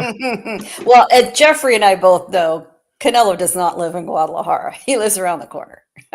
He's lived in San Diego for a long, long time. I think that there's a tiny misinterpretation of what Canelo said. I don't think he likes to fight Mexicans, but he fought Chavez Jr. and he kicked his ass. He's the son Chavez Sr. always wanted. I don't think he has any problem with it. If he's got other options, yeah, sure, I get it that he might not want to do that. But there is a storyline, especially with Benavidez, perhaps a little bit less than with Munguia. Benavidez is an American. He is a Mexican American. He is not a Mexican. There's a significant difference. So, when it comes down to making the fight, we have seen, and we have had proof, thanks to Turki Al-Sheikh, that if the money's right, the fight happens. That's the bottom line, and it's always been the bottom line in boxing. Yeah, I just want to say this. I think people totally took what Canelo said out of context, which is understandable because there's just translation happening, and he did kind of the way he worded it. It's not that hard to misinterpret it. I'm not even blaming the people that misinterpreted it, but what I'm saying is this. First of all, the people there's a lot of channels on here that I know don't give a shit about Mexican fighters, but they ran with his narrative because it was convenient. You know what I mean? But whatever. the reason Canelo's not fighting a lot of Mexican fighters because he's in weight classes that don't have a lot of Mexican fighters. That's number one. Like we just don't. And all I'll say is this: he said it in a way, like the way he said it was, "I'm part of Team Mexico. I don't want to go against Team Mexico." That was the context in which he said it, right? That was a context. Now, obviously, that makes no sense in boxing, right? You would think if you were for your people, you want to break bread together. I get that. But he also said, look, if people want me to fight a Mexican, I don't care. I'll do it. He also said that. And that part was left out of when he said that. I just wanted to kind of point that out. Okay. And with Benavidez, remember, he reps Ecuador quite heavy, so he can kind of slip out of it that way as well. So, you know. no matter what the ultimate fight is, because I think Bud, Benavidez, Munguia, all acceptable opponents. The Charlo fight, God, I hate that fight. God, I hate that fight. Oh my God, that fight sucks. I don't like that fight. I'm sorry. Yeah, we've got. I'm just throwing that out there. Yeah, Beeb loves that fight. Beeb already bought it. Like, you know, you already. No, thank you. No, thank you. I'll tell you one fight that I'm going to buy. Well, I probably won't have to buy it, but I'm going to watch it. Is this Jermaine Ortiz versus Teofimo Lopez fight? I think this is a very, very intriguing fight. We've seen Teo up, we've seen him down, right? And this is a fight that Teo cannot be down with because he's talked about Haney, he's talked about Ryan Garcia, he's talked about Tank Davis, he's talking about everyone except for Jermaine Ortiz, and I think that's a problem. Could be a problem. Maybe I'm overstating it. Maybe, I'm putting too much into it. But Jermaine Ortiz is definitely a capable fighter. He's from my neck of the woods up here in Massachusetts. He's a big guy. He can easily make 140. I don't know how he was staying at lightweight as long as he did. Seen these guys at the weigh-in, he looked a lot bigger than Teo, right? So I think this is a very interesting matchup. Do you think that Ortiz could upset the apple cart here, or do you think Teo should run away with this one? D-Star, what do you think? Well, first, Top Rank is just kicking everybody's ass. I'm sorry. Like, look at all these. It's hard to justify the pay-per-views that some other networks or promoters want to sell us when Top Rank is giving us time in, time out events for free. And they're better produced, better quality, better everything in terms of production. And this is a very good, solid fight. I like this fight. And D-Star, real quick before you go further, Fight Hub TV is announced. They talked to Bob Arum. They had an interview, and Better Beef versus Bebo will be on ESPN. Not a pay-per-view. Beautiful. There you go. I mean, there you go. Once again, boom. And here's the thing. First of all, I just want to clear. I've talked to 3 people today. All of them believe that Valle Estrada is tomorrow. It's not. That fight's not on the undercard. I don't know why people think that. Maybe because of the stuff that was put out there today by Top Rank, and so they're associating it with tomorrow's event. But it's not. Okay, I just want to put that out there. Maybe it was in the same press conference. I really don't know why people are confusing it. That's not to the Leon Wilson Valdez fight. I just want to let everybody know that. Okay, but I like this fight. But here's the thing with Jermaine Ortiz. I think he's going to be remembered as like the John Ryder of these divisions, like the guy that gave these guys a tough fight, but he just couldn't quite get the job done, right? Like he gave Lomachenko a great fight, and I had it close. I had it 7-5. He was ahead of my scorecard for a good amount of that fight, and then Loma came back in the second half. But again, okay, I get it. And I think in this fight, he's going to give a good account of himself, and he's going to fall short, right? And he may do it 4 straight times, like the Buffalo Bills. I don't know, but he's going to fall short every single time. I think that's Jermaine Ortiz's. Like, I think that's the type of fighter he's going to be. He's just in a tough era. Like, those are tough dudes. Like Loma, he's tough to beat. Teofimo, he's tough to beat. It's not an indictment on him as a fighter. And I'm not even saying he'll never become world champion. He has the talent to. But right now, in this division, with the talent in this division, with Teofimo and Devin Haney and Subriel Matias, and I mean, it's just not I don't know. I just don't think this isn't his time. It may be down the line, but this isn't it. And I think Teofimo is going to have a great performance. You're right, Beeb. I'm reminded of the fight Paul Williams versus Carlos Quintana. I'll never forget it. Carlos Quintana outboxes Paul Williams, right? Paul Williams was hot. Everybody was saying that Floyd's avoiding him, Manny Pacquiao's avoiding him, everybody's scared, everybody's running scared. Oh, Paul Williams, he's gonna go all the way to 168 and dominate 4 or 5 divisions. The stuff people were saying about Paul Williams, and then Carlos Quintana goes out there and gives him a boxing lesson. Close fight, but still, right? Wasn't expected to be. And after the fight, the interview Quintana, how'd you do it? And he said, you know what? You got to talk to him. I mean, he was talking about everybody else except me. He was talking about Floyd. He was talking about Manny. And I kept telling him, hey, think about me. You're going to fight me. You ain't fighting those dudes, right? So his mind was somewhere else. He was thinking about all these other dudes. He was going on podcasts and doing interviews. Never mentioned anything about Carlos Quintana. Not a word, not a peep. Then he had no choice but to focus on him in the rematch, and we saw what happened, right? So can Teofimo Lopez, I mean, he's having conversations with Keyshawn Davis. They're whispering to each other in the corner. He's covering his mouth with a book. Everybody knows he's not reading, right? Like what's going on over here? He ain't reading that shit. You're reading with your eyes, bro. Like he has it open, but he's like, look, what are you doing? Like I just don't understand it, but whatever, right? By the way, I zoomed in. It's the I think it's "Be Like Water" by Bruce Lee or some shit like that. I don't know what the hell he's rating, bro. But he's trying to be Zen. He's trying to be like kind of found fulfillment. He's saying he's mature now, right? And I think he's working on becoming a philosopher. All right. So that's why he did that crazy. He did an interview with Marcus Villegas, right? And he's like, sometimes I wonder, am I not black enough?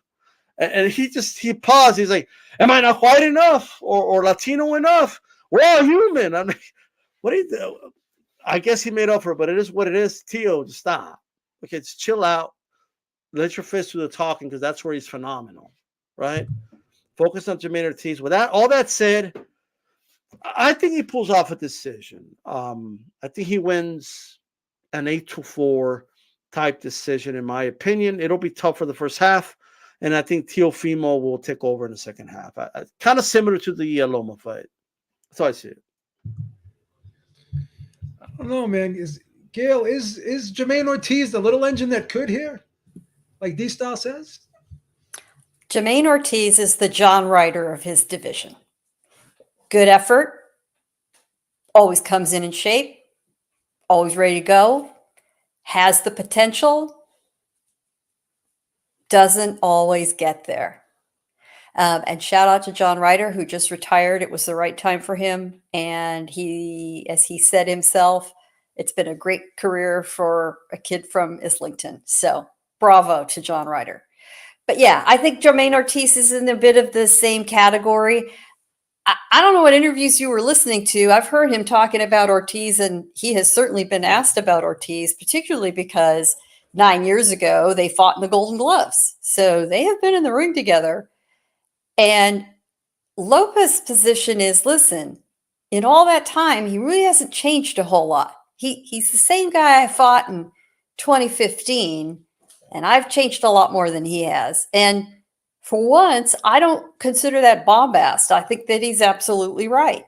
So it'll be competitive in appearance, but in reality, I think Teo takes care of business.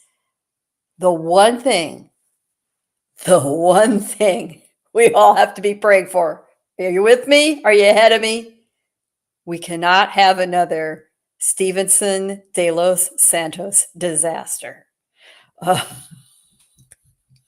So as long as it's an action fight, everyone will go home happy, just wiping their brows like, yeah, thank God we dodged one of those. Well, let me ask you this, Gail. Could this be a Teo Sander Martin fight where at the end he asks everyone again, do I still got it? Or do you think this will kind of be like a Richard Comey fight? I don't think it'll be a Comey blowout. No, I don't. I don't think it'll be a Martin fight either. I really don't. I honest to God, think it will be very much like Munguia and Ryder. Ryder gave a good effort, and he just He didn't have the tools. Ortiz will come in shape. I'm sure look good.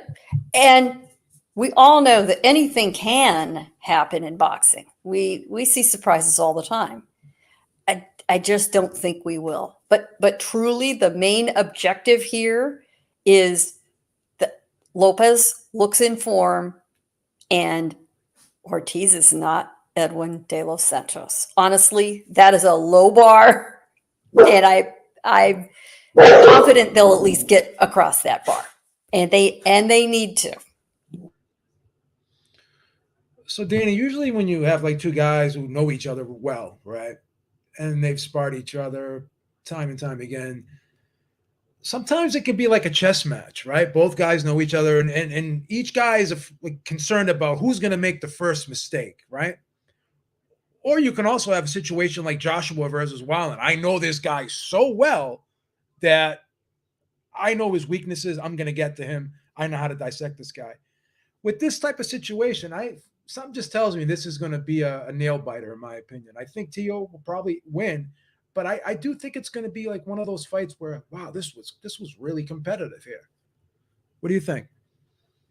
Yeah, I think it will be competitive. But I don't like the way everyone keeps saying John Ryder, John Ryder. You know, John Ryder is the uncrowned world champion. Let's have it right. He beat Callum Smith that night. So he should have been at the mountaintop. He just got robbed of it. You know, he beat Danny Jacobs, so he's had some good nights. He ain't just that guy who gets in there and gives a good account of himself and just gets punched up every time. He's had some great nights, you know. Zach Parker. I agree with you 100%, but he has unfortunately also come up short in several fights. I agree with you. He's been robbed as well.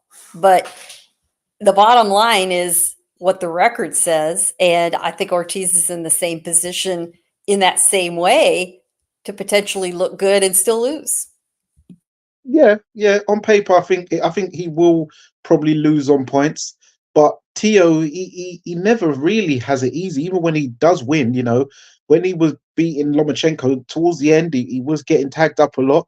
When against Josh Taylor in his last fight, looked very good, back to winning ways, but that was still a tough fight. He took some shots. So I think against Jermaine Ortiz, it will be the same. The only issue I have is that he's now said that he's doing that that thing that Deontay Wilder was doing. So I'm like, what on earth are you thinking? That's not a good thing to be doing. Oh, not the psychedelic. He's not doing the psychedelics, is he? Yeah, he's doing the psychedelic, man. I don't know. Yeah, and I saw him doing. I don't know now, Gil. I don't like the psychedelics. Yeah, he's doing all that. I saw him on the floor doing some Chris Brown moves, like pumping the floor. I'm like, what's going on here, brother? You know. And then he's reading books and talking to Keyshawn Davis. He's kind of getting hotted up. It's like he's looking scared, like, oh, you know, I respect you. So I'm like, oh, I'm not really. And then also, I noticed that on BoxRec, it said him and Ortiz are both 5'8", and I think we've both looked at them, and there's no way they're both 5'8". There's not, like, they're not clearly not the same height. So, and also we've got to wonder, is the dad going to be sober or drunk? Because that the corner work is going to be essential as well to that night, tomorrow night. So, you know, I know he's looking forward to the Super Bowl. Is he going to start early? We know we've got to be careful here. So, yeah, this could be a bit of a banana skin if we're not careful. But, you know, he should get the job done. But I see it 8-4, 7-5. He will have confidence, you know, him having the amateur win. But as we know, there's a difference between 3 rounds and 12 rounds. So, yeah, this is an intriguing one. I'll pick Teo. But I'm not liking that psychedelics and the Chris Brown floor pumps and all that. You know, it's not really digging it. I don't know, Calix. We're getting some pretty good odds here. Now we got the psychedelic. I don't like the psychedelics. Got the psychedelic factor involved here now. I don't know, man. I think Jermaine Ortiz is worth a little tickle of a value play here. What do you think? So let's start off. I got a lot to say. I'll try to make this as quick as possible, but let's start off with what I'm playing. I think the safest play is Teofimo Lopez to knock down Jermaine Ortiz at some point in this fight, plus 134. The the reason I like that is because even if Teofimo Lopez has one of those nights where he doesn't show up, we're talking about one of the most explosive. I was thinking about this. He's got to be in that handful of fighters that are the most explosive and athletically gifted fighters in the sport. You watch this guy in spar, you watch him work out, you watch him in fights, you watch the Comey knockout, the things he was doing against Josh Taylor once he gets going. And the thing about that is, even if Teofimo has off nights, he has spurts like that to where he starts to get off with those punches and you get into trades with this guy and he can knock your head off. So I think at some point in this fight, he's going to knock Jermaine Ortiz down, whether he's having an off night or not. So I think that's the safest play. What bothers me and why I'm staying away from playing this fight at the top lines, and I've heard other betting guys say this too, is even at 7.5 to 1 favorite, what both of these guys have in common is they fight up and down to level of competition. We've seen this with Jermaine Ortiz, right? He'll look against Adorno and Moran, and he'll look, you watch him fight, and he's like, oh, he's okay, and he may have even lost that fight, but then you watch him fight Herring, and you watch him fight Lomachenko, and you're like, damn, that's a top 10 guy. It's a top 10 guy, and he's game against anybody. Teofimo Lopez, the same thing. Teofimo Lopez shows up against Kambosos, and he's like, what the hell happened? What is this? Who is this guy? Same thing against Sandor, right? And Pedro Campa. But then he fights Josh Taylor, he's up here. He fights Lomachenko, he's up here. So what we have in common with both fighters is they both fight up and down to level of competition. We've got that down. They both have that trend going. And that actually favors Ortiz in this fight. Why? Because he's fighting up a level, or maybe even 2 levels. So he's going to fight up to level of competition, and Teofimo can fight down to level of competition here.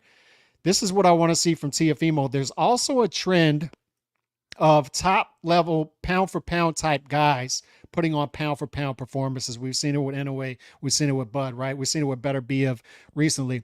Is these guys fight, are putting on great performances at the top level. That's what I want to see from Teofimo going forward, because I pointed this out. Steve Kim pointed it out in his article today.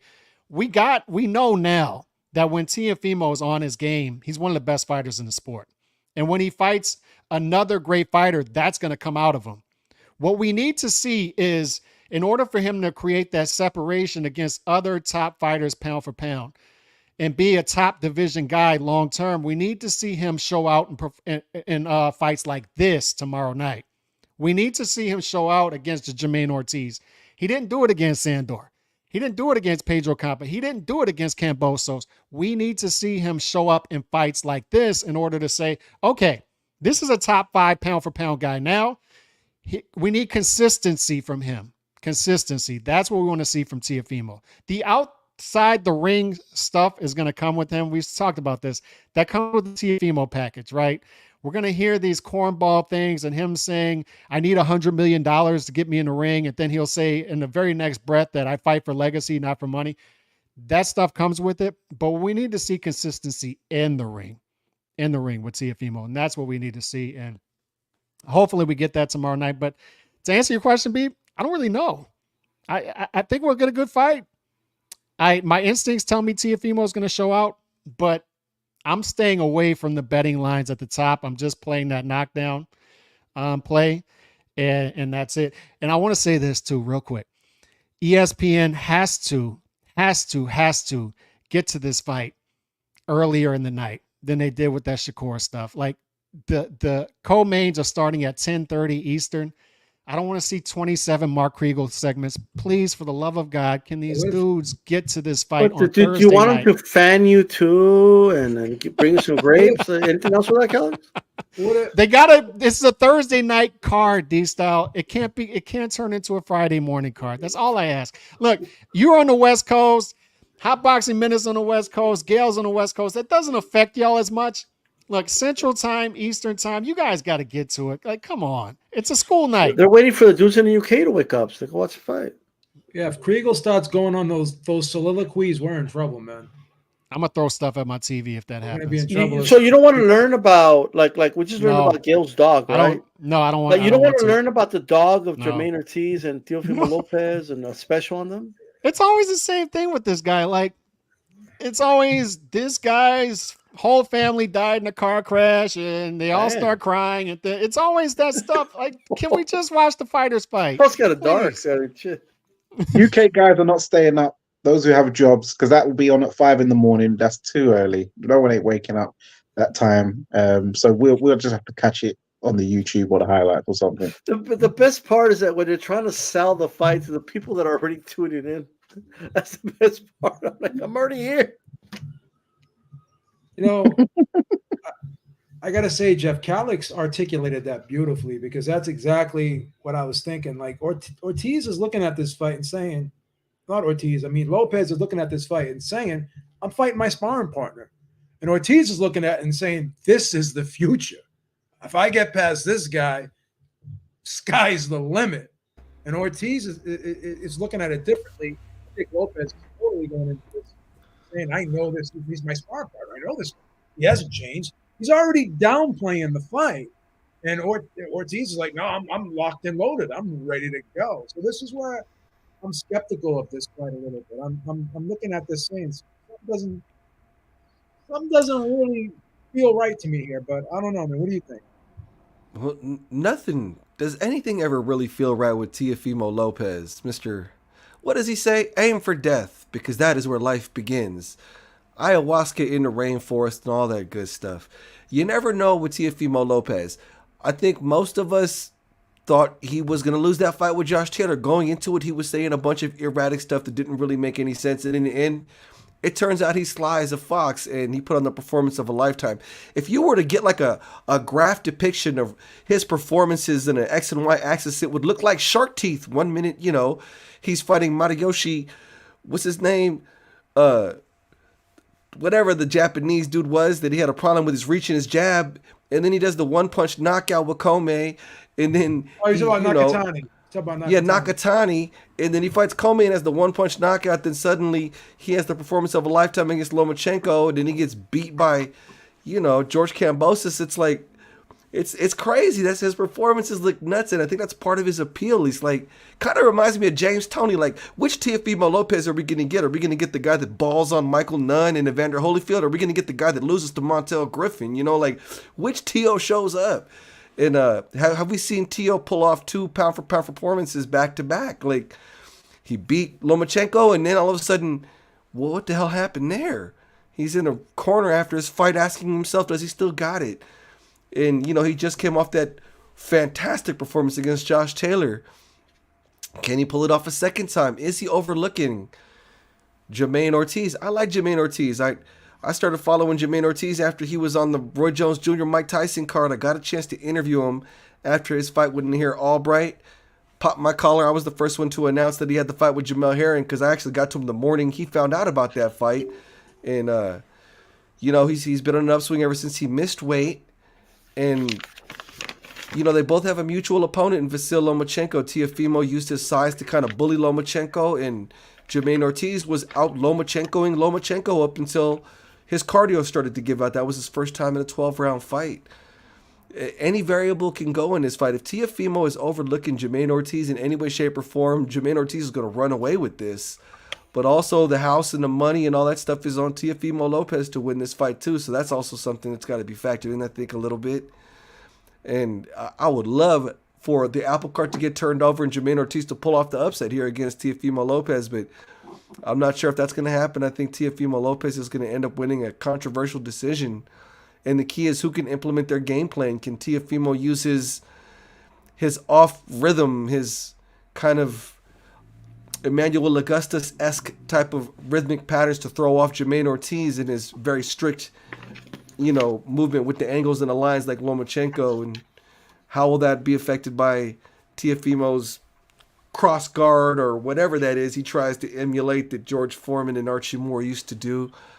Obviously, Teofimo Lopez has the edge in the power, but Jermaine Ortiz is a very live dog in this one. And somebody was in the comment section saying earlier that Jermaine Ortiz looked drained. I didn't see that at all. I was very closely paying attention to that at the weigh-in. I do it for every weigh-in. That's one of the first things I look at. How do they both look? Is the one thing I did notice was Teofimo was chewing gum. That can be an indicator of a bad weight cut. So, but he was chewing gum. If there was somebody that have a bad weight cut based on what I saw, it was Teo chewing gum. Because Ortiz looked fine to me.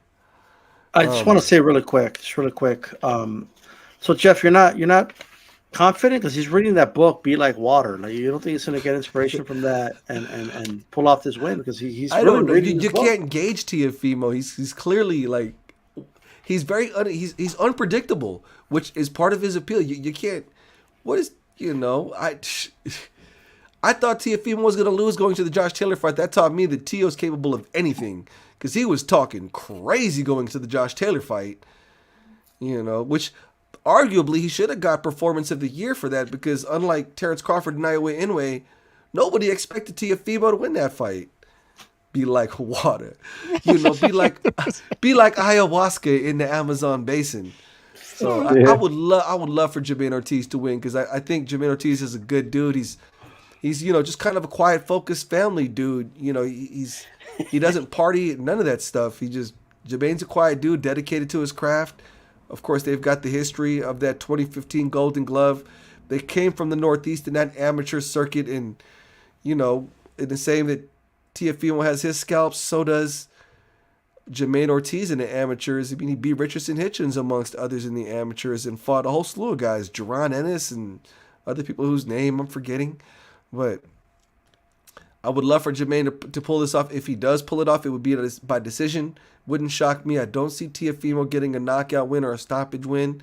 I think Teofimo wins this by decision, and it's one of those like 7-5ers that people might end up being pissed off about when all is said and done. Yeah, real quick. I'm with Jeff. Like, I made the mistake with the Josh Taylor fight too, and I also made the mistake with the Lomachenko fight. Big fights, I am not picking against Teofimo again. It's these fights, right? It's the trap fights that maybe he loses focus. And I tend to think, though, I just keep going back to this, I think he's going to show out tomorrow night.